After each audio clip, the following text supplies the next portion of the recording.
اپنے شہر میں فقراء کو دینا چاہیے۔ اگر اپنے شہر میں مستحق موجود ہو تو حضرت آیت اللہ سیستانی نے فرمایا بنابر احتیاط واجب فطرے کو دوسرے شہر میں لے جائیں، واجب ہے یہ۔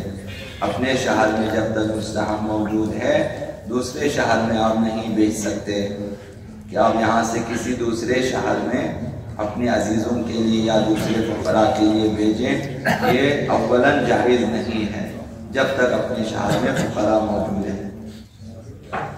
اسی طرح حضرت آیت اللہ مکارم نے بھی فرمایا کہ واجب ہے بنابر احتیاط واجب اپنے ہی شہر میں خرچیں زکوٰۃ فطرہ کو دوسرے شہروں میں نہ بھیجیں۔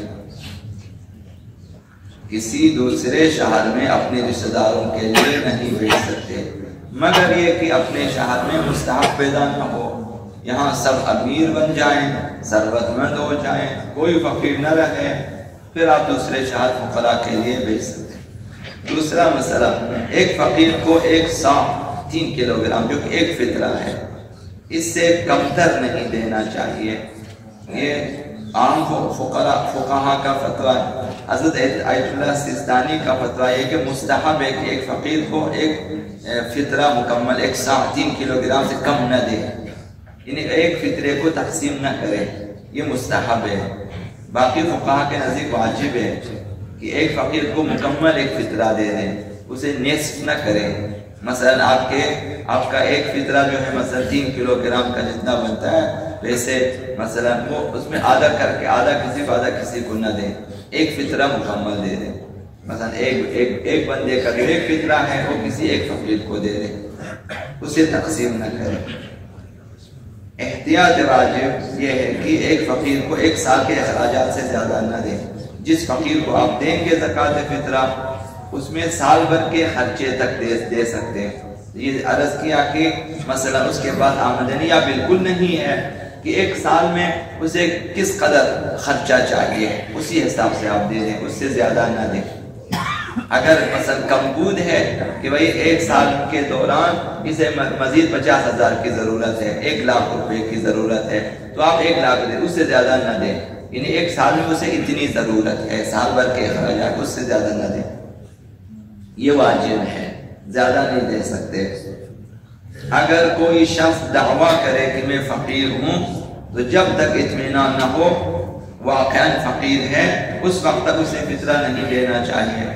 لوگ باہر سے آ جاتے ہیں، کوئی پرچی اٹھا کے لے آتا ہے اور کوئی ڈاکٹر کی پرچی اٹھا کے لے آتا ہے اور کوئی کسی مولانا کی پرچی اٹھا کے لے آتے ہیں، بھئی ہم فقیر ہیں تو فلان ہے تو فلان ہے۔ جب تک آپ کو اطمینان نہ ہو کہ وہ فقیر ہے آپ کسی کو فطرہ نہیں دے سکتے۔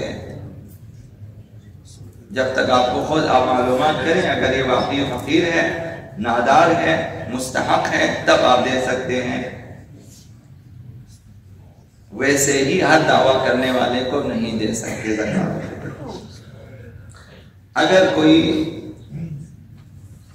اگر ایک شخص فقیر ہے، آپ نے دیا کسی کو زکوٰۃ فقیر سمجھ کے دیا، بعد میں پتا چلو فقیر نہ تھا، ثروت مند ہے بھائی، ویسے اپنے آپ کو فقیر بنا کے رکھا ہوا ہے۔ اب یہاں پر یہ کہ اگر اس فقیر کے پاس مال موجود ہو آپ کو جا کے واپس لینا چاہیے، بھئی ہمارا زکوٰۃ فطرہ واپس کریں، آپ مستحق نہیں ہیں، آپ نے جھوٹ بولا ہے، اپنے آپ کو فقیر بنایا ہوا ہے، واپس کریں۔ اگر آپ واپس نہیں لے سکتے کسی وجہ سے، بھئی نہیں لے سکتے، ابھی کون اس سے جا کے لے لے واپس، تو دوبارہ اپنے مال سے زکوٰۃ فطرہ ادا کرنا چاہیے۔ وہ جو آپ نے دیا 3-4 ہزار روپے وہ آپ کا ضائع گیا، ابھی آپ نے جو ہے دوبارہ اپنے پیسوں سے زکوٰۃ دینا ضروری ہے۔ اب وہ جو فقیر جس نے لیا اس کے لیے بھی جائز نہیں ہے کہ وہ کھا لے، اسے واپس کرنا چاہیے۔ اگر وہ لابے انجانے میں اسے آپ نہیں بتایا زکوٰۃ، اس نے پیسہ لیا کھا لیا، اسے پتہ نہیں تھا مسئلے کا، اس نے خرچ لیا پتہ نہیں تھا، تو پھر وہ ذمہ دار نہیں ہے۔ اگر پتہ تھا وہ ذمہ دار ہے کہ واپس کرے پیسہ۔ اگر شب عید الفطر کسی کے ہاں غروب آفتاب سے پہلے اگر بچہ پیدا ہو جائے جس گھر میں بھی، تو اس کا زکوٰۃ فطرہ بھی واجب ہے کہ اس کا باپ ادا کرے، جو بھی سرپرست ہوگا وہ ادا کرے۔ غروب آفتاب سے پہلے اگر گھر میں بچہ ہو جائے تو پھر اس کا زکوٰۃ فطرہ واجب ہے، دینا چاہیے۔ آقا امام جعفر الصادق علیہ السلام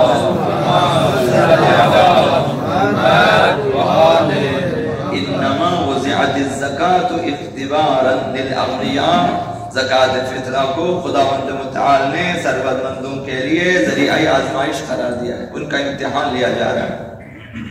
یہ کھانوں میں ہزاروں روپے خرچتے ہیں، ایک معمولی دعوت میں کئی ہزار روپے خرچتے ہیں، 3 4 5 قسم کی ڈشیں بنا لیتے ہیں، رکھ لیتے ہیں۔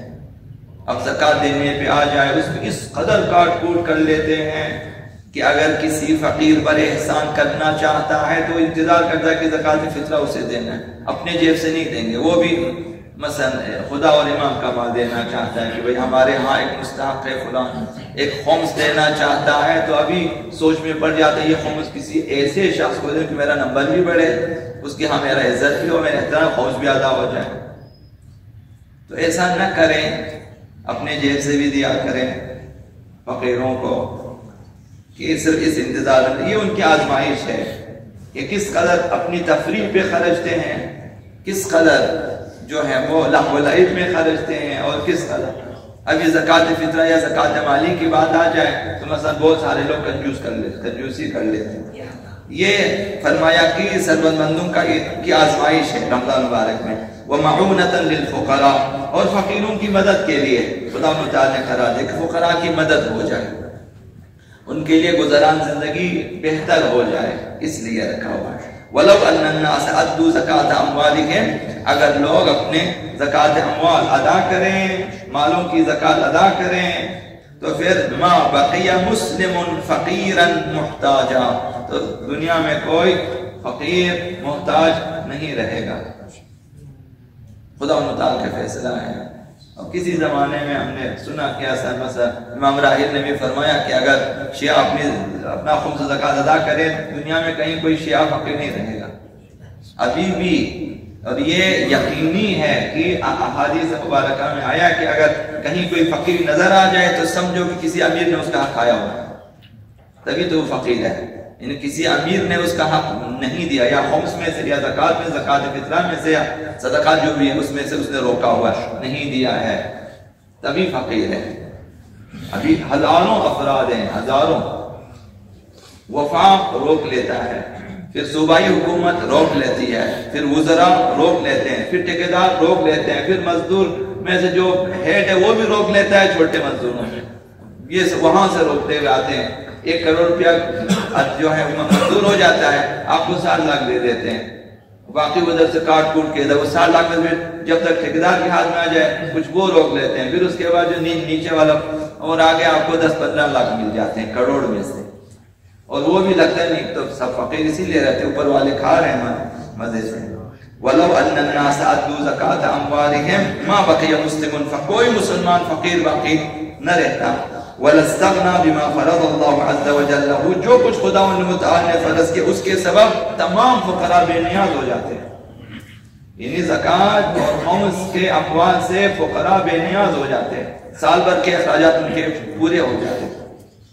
وَإِنَّ النَّاسَ مَا افْتَقَرُوا وَلَا احْتَاجُوا وَلَا جَاعُوا وَلَا عَرَوْا، لوگوں میں سے اگر کوئی فقیر ہے، محتاج ہے، بھوکا ہے، اگر کوئی بے لباس ہے، إِلَّا بِذُنُوبِ الْأَغْنِيَاءِ، یہ ثروت مندوں کے گناہوں کی وجہ سے کہ زکوٰۃ نہیں دیتے، خمس نہیں دیتے، سمجھتے کہ میرا ہے، یہ فکر قانونی ہے کہ میرا ہے، آپ کا نہیں ہے، ہم خود اپنا نہیں ہے، ہمارا مال اپنا نہیں ہے، سب کچھ خدا متعال کی طرف سے ہے، اور اس میں فقراء کا خدا نے رکھا ہے۔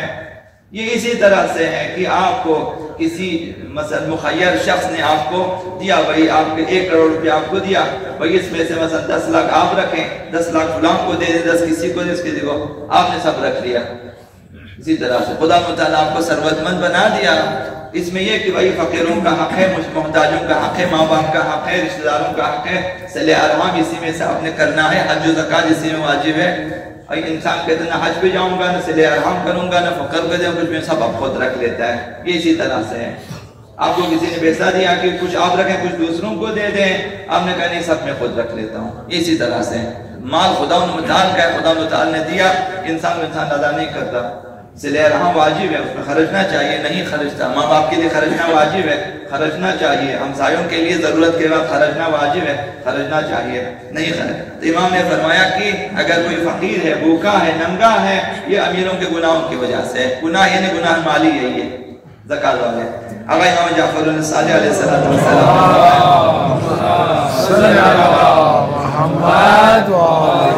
اذا قام القائم اخذ مانع الزکات فضرب عنقه، جب آقا امام علیہ السلام کا ظہور ہوگا تو جس نے بھی زکات نہیں دیا ہے اسے گرفتار کیا جائے گا، اسی گردن مار دی جائے گی۔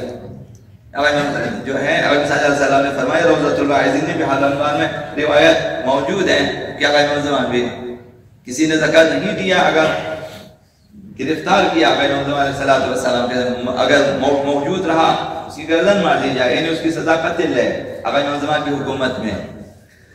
اور اسی طرح سے آقا امام صادق علیہ السلام نے فرمایا،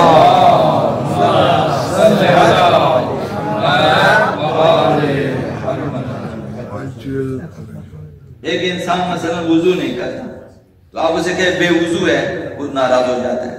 ایک انسان حرام کھاتا ہے، آپ اسے کہے تم حرام خور ہے، ناراض ہو جاتا ہے۔ ایک انسان چوری کرتا ہے، آپ اسے کہے تم چور ہو، تو ناراض ہو جاتا ہے۔ امام نے فرمایا کہ السراق ثلاثہ، چور تین قسم کے ہوتے ہیں۔ امام نے فرمایا کہ چور ہے، چور تین قسم کے ہوتے ہیں۔ مانع الزکاۃ، ایک وہ چور ہے جو زکات نہیں دیتا کیونکہ فقیروں کا حق چوری کیا اس نے۔ مانع الزکاۃ و مستحل مہور النساء، ایک وہ شخص ہے جو بیوی کا حق مہر اپنے لیے حلال سمجھتا ہے، نہیں دیتا، بیوی کا حق مہر نہیں دیتا۔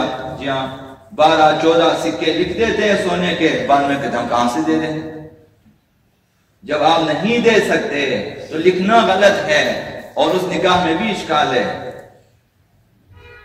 جب آپ حق میں اس قدر لکھیں کہ جو آپ ادا نہیں کر سکتے، آپ کی گنجائش سے باہر ہے، تو اس نکاح میں بھی اشکال ہے، اس مہر میں اشکال ہے۔ مہر حق مہر ہمیشہ شوہر کے وسعت کے مطابق رکھنا چاہیے، جتنا ادا کر سکتا ہے۔ پہلے رکھ لیتا ہے، اس کے بعد نہیں دیتا، یہ بھی چور ہے۔ امام صلی اللہ علیہ وسلم فرمایا وَكَذَلِكَ مَنِ اسْتَدَانَ وَلَمْ يَنْوِ قَضَاءَ، وہ شخص چور ہے جو لوگوں سے قرضے لے لیتا ہے، ادا کرنے کی نیت نہیں ہے اس میں کہ ادا کس نے کرنا ہے، نہیں، یہ بھی چور ہے۔ تین قسم کے چور ہے۔ تو اگر ایک شخص ماہوارے کے رمضان میں روزے رکھے 30 دن اچھی طرح سے روزے، پھر زکات نہ دے جبکہ زکات واجب تھا، اب امام صلی اللہ علیہ وسلم کی یہ بھی چور ہے، روزہ دار چور جس نے چوری کی ہے، فقیروں کا حق